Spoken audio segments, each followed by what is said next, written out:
আপনারা আসলে কারা? আরে এইটাই তো পলিটিক্স। পার্টির নির্দেশে গত 15 বছর আমি ওর মধ্যে ঘাপটি মেরেছিলাম, তা নাহলে তো আমরা জানে মারি ফেলতো।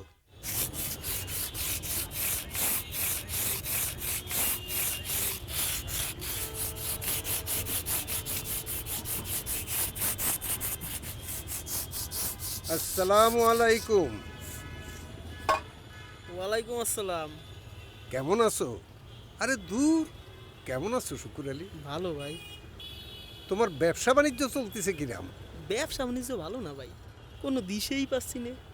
ভোট আসলি তো ভোট দিবা বাইরের ওই টেম্পু স্ট্যান্ডের চাঁদাবাজকে। তোমার ব্যবসা ভালো হবে কি এর? এ কিরাম কথা বলেন ভাই? গত 15 বছর ধরে তো ভোটই দিতে পারিনি। ভোট দিতে পারোনি, এবার পারবা।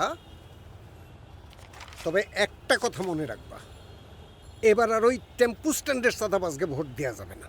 এবার আমাকে দলে ভোট দিবা, কারণ একমাত্র আমরাই চাঁদাবাজ মুক্ত দেশ গড়তে চাই। এই রাখো। কিছু মনে করেন না ভাই, আপনারা আসলে কারা? এলাকার টেম্পো স্ট্যান্ড 5ই আগস্ট আগে তো আপনার দখলেই ছিল।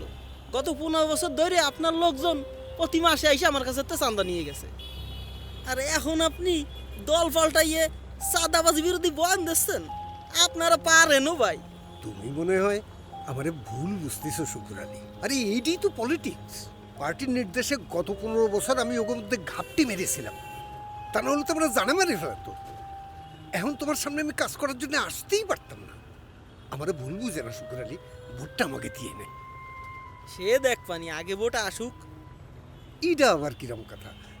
তাছাড়া একজন ধর্মপ্রাণ মুসলমান হিসেবে নিজের ধর্মের প্রতি তোমার একটা দায়িত্ব আছে না? সে তো আছে নিজের ধর্মের প্রতি, কোনো মুনাফেক ধর্ম ব্যবসায়ী দলের প্রতি না। আমার ভোট আমি দেব, বাংলাদেশের পক্ষে যারা কাজ করবে তাগের দেব।